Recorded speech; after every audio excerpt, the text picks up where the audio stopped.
Blow up, you know what I'm saying? Blow up, real nigga, man. Fuck Call that blow up, nigga. You fuck call that blow up. Don't fuck with me. Cause you be all over the place, man, and I'm talking about you be deep in the trenches, man. You be working with some artists that, like, I ain't gonna say you brought them up, but like in my perspective, a lot of artists that I seen was off your page and like real tune. But with you being around, like seeing all these artists, like for example, I know Ducky P, he just passed away and everything. Like, what was your relationship with him, and how did that begin for you? Nah, that was my bro. Like, he was just, somebody, rest in peace, my nigga, long live Ducky P. That was just somebody that, like, just like any of these artists, I reach out to people that I think is dope. You know what I'm saying? When I come across something that's dope, I'm gonna follow you, or I'm just gonna, start supporting and shit. And with bro, I just wasn't afraid to message him. I was like, hey, shit, man, you dope as fuck, man. Let's work sometime soon. And he was like, nigga, I fuck with you too, bro. Shit, let's do it down the road. When the timing was right and the stars was aligned, and I started shooting music videos and shit. First nigga, one of the first niggas I hit up, and we just started locking in. We started shooting videos like every week. Sometimes we shot 2 videos in a weekend, because he stayed in Dallas, I stayed in Fort Worth, and I didn't have a car at the time, so it was just a lot to it. So we had to make up a lot of time, but we grinded for like a year and a half, just nonstop, just dropping videos. Bro, most videos we ever shot in a day, nigga. We shot 7 music videos in one day, believe it or not. We was 7 videos. We was going crazy just to be locked and loaded for like. Because if I don't see bro again for a couple weeks, here's some shit to just drop, you know what I'm saying? And we just built a good rapport, and luckily enough, we bonded and just kept each other like in it, like, because it was plenty of times where we were both discouraged. But like, man, I remember when Yayo hit bro up and bro called me, like, it was a December night. I just remember my nigga hit me up like, man, this nigga Yayo just hit me up, you know what I'm saying? I was like, we was hyped, because I told him, I was like, bro, if you stay at this, somebody is going to fuck with you. I don't know who it's going to be, bro, but one of these big rappers are going to have to fuck with you, because you're too good at what you do, and niggas just know. And it happened to be Yayo, and bro's from Ducky's from Dallas, Yayo's from Fort Worth, so like it's not even that there's no Dallas Fort Worth beef, it's no shit like that. It's just like Dallas it should be a Dallas nigga putting a Fort Worth nigga on. It just happened to be the other way, and shit, from that point on, it's like my nigga was just on his way, man. And unfortunately, when you still in a certain environment, jealousy, hatred, envy, all that type of shit, niggas, it's the Belly effect, man. I always say the nigga off of Belly. You ever seen Belly? Yeah, for sure. The nigga with the bananas, I don't like that shit over there. You know what I'm saying? Like, that's what niggas be on. Niggas see you doing your thing, shining and shit, and nigga, that's pretty much, if bro wasn't pressure, my nigga would still be here right now. But he was so much pressure that niggas couldn't stand to see him shine. You know what I'm saying? Niggas used to call my phone and be like, man, bro, man, tell a nigga to chill out, dude. Because my nigga was applying so much pressure, bro. Trust, I understand that completely, bro. That comes with the game, though, man. Like you were saying earlier before we got on the interview, man. People, they're gonna know that, gonna wait for you to get to the top. He's gonna be hating on you. They're gonna, you know what I'm saying, they're gonna either talk shit about you, but publicity at the end of the day, good and bad, it's gonna come with it and everything, man. Because that's anybody, especially people that you grew up with. It's mainly the times of somebody that you know, because jealousy, you get that shit from any state, anybody. But envious, that's like a nigga that he knows you. He could be a dude that you grew up with. Yeah. He's gonna envy you, and that's dangerous. You know what I'm saying? That's like something that a lot of people like go through. But back to that topic, man. Like the night that that happened, or the day that it happened, he passed away. Like, where was you at, and like how did you like take that reaction when it happened? Man, bro, shit, man. I think I just left my crib, like, nigga, cause I've been on like a real positive wave. I've always been a positive nigga, but like life's been hard at times, so it's like sometimes you have the moments where it's like, damn, nigga, life's kicking my ass. But like, I just started getting on this wave, and you just feel like shit like that happens always when you least expect it. And I remember just leaving the house feeling good, like, nigga, we just been we've been doing all these shows. I just told Ducky, like, yeah, nigga, we finna get our own headline show at the theater, whoop whoop, all this shit. You know what I'm saying? I just talked to him not too long ago on the phone. It's crazy, nigga. And I get on my phone, and I don't even be on Instagram like that all the time. And I seen that shit on my post. I was just like, what the fuck?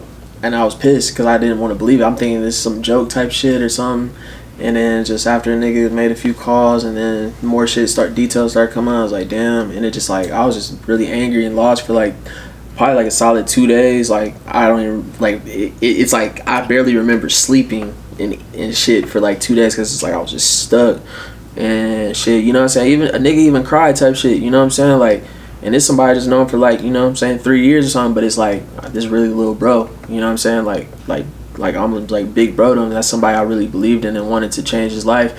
It's just unfortunate that I didn't have as much as I wanted to be able to get a nigga out of the environment type shit, but we was working towards that. That's why we just started doing all these shows. Like Ducky was gonna start, hey bro, hey come out of town with me, or let's do this, to get a nigga away from that shit. So I had to catch myself and realize, you know, I remember like I was telling my mom, because I kind of broke down telling her, I was just like, you know, I just wish I could have did more. And she was like, she made me realize, it's like, nah, y'all, you did a lot, you know what I'm saying? Like, and I thought about it, I was like, you know what, yeah, bro, niggas came a long way from just having 2,000-3,000 followers and not doing no views. Nigga had his own channel, was doing viral views, getting posted on some of the biggest blogs and shit. Niggas like Yayo, Young and Ace, and all these niggas fucking with my nigga Jada Young and all that shit. Like, we did a lot, you know what I'm saying? And then you see all the little YouTube pages and shit making their little theory videos and shit. Like, yeah, my nigga was out here. People knew. It's just people don't pop up till you gone. You know, you don't get your flowers till you gone. That's true, man. They don't ever give you flowers till you gone, bro. That's sad, man. Especially like,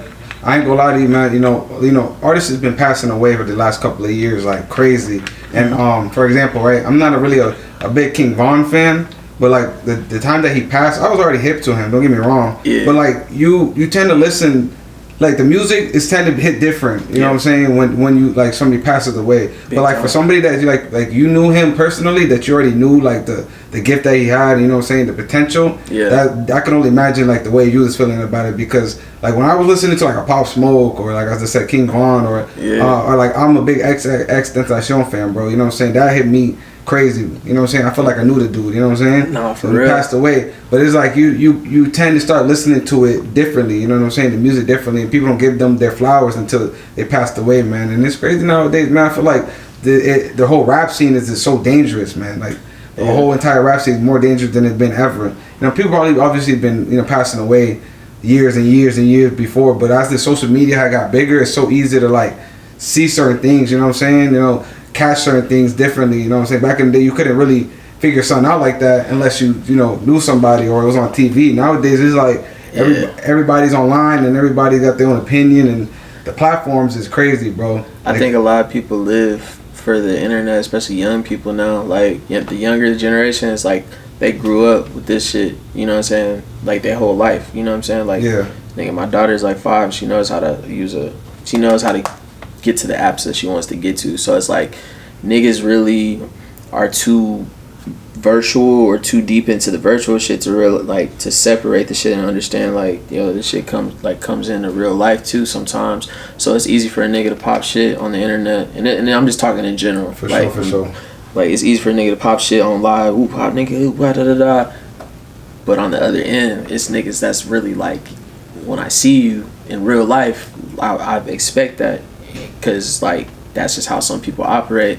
But I think a lot of people blur the lines, like just think, yeah, nah, nigga, it's just some rap shit, it's just some internet shit. Like, nah, bro, like life is very real. And then I always tell rappers, like, yeah, bro, somebody in Timbuktu, nigga, it's somebody, a kid in motherfucking Wyoming. It's Riley in Wyoming that's just watching this shit as entertainment. So as soon as this rapper dies the next day, he on to the next rapper. This shit's just entertainment. I'm just watching this shit. Like, nigga, I don't give a fuck about you niggas. That's how some people's like looking at it. Me personally, I'm like, yeah, when I watch all these niggas do theory videos and say this and that about my nigga and shit like that, I'm like, bro, that's really my friend. Like, I actually know this guy. Like, this ain't just like no shit for clicks. Like, why are you? You know what I'm saying? Sure. And that goes into back to what we was talking about. You know, with the like, if you're not really from like that neighborhood or an area or know somebody generally, you know, for a person that's outside of the state or even outside the city that don't really know what's going on, they build up their own theory of what's really going on. You know what I'm saying? Yeah. And it'd be crazy because, you know,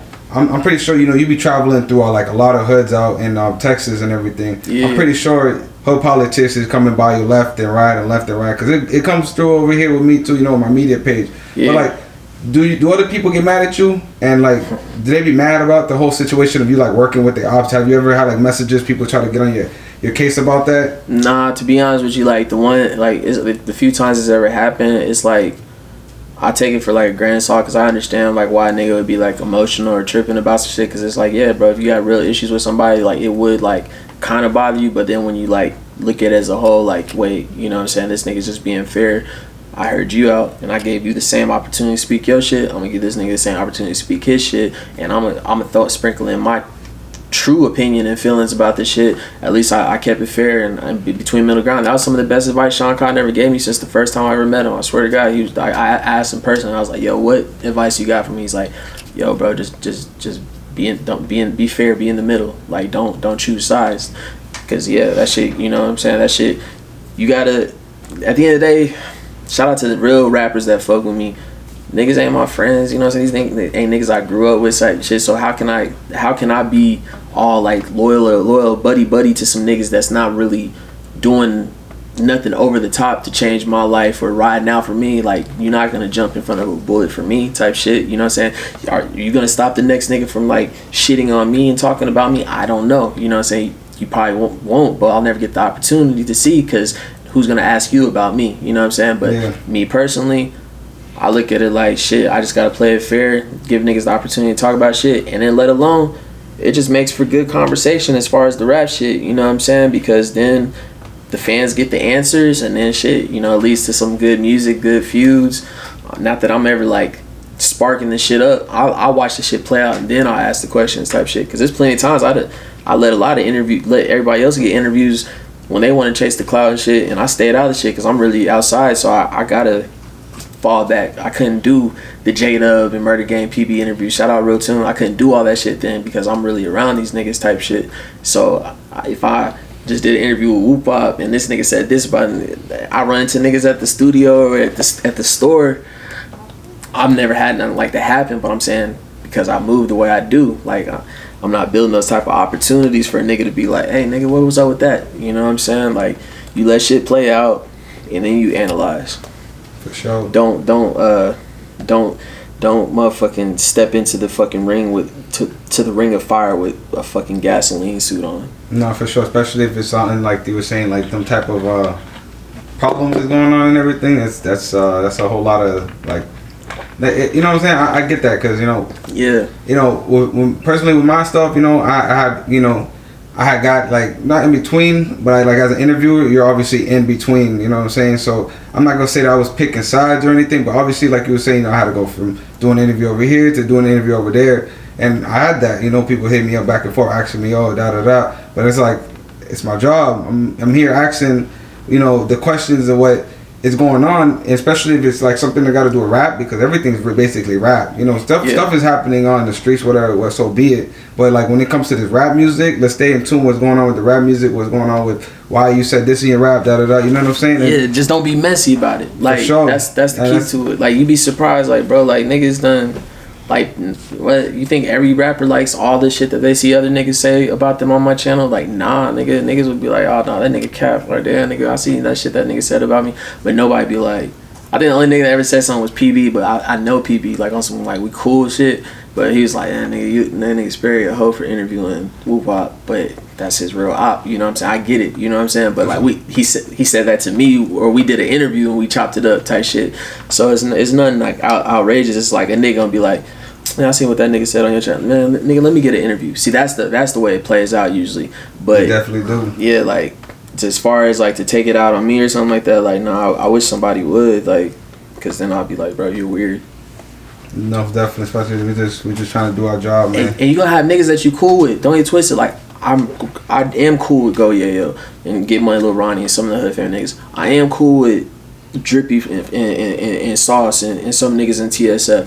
So it's some sort of bias to it where it's like, yeah, I'm not gonna ever shit on these niggas. You know what I'm saying? But if somebody disses them, I'll give them opportunity to maybe answer why'd you diss them niggas? You know what I'm saying? Like, Yayo's a real nigga, bro. I did a commentary video when J-Dub dissed him on Nike and shit like that. That nigga Yayo posted this shit on his fucking story. Like, damn, this nigga Sperry the realest blogger out here, because this nigga just keep it 100. And I didn't shit on Yayo. I was just like, yo, this nigga just went hard at Yayo. This hoe kind of hard, you know what I'm saying? But I don't think Yayo should respond, because Yayo is too big to respond. Nigga didn't feel no type of way, you know what I'm saying? Like, niggas just gotta see the bigger picture. Like, shit, nigga, you get to rap all day and get money, nigga. Let me do what I do.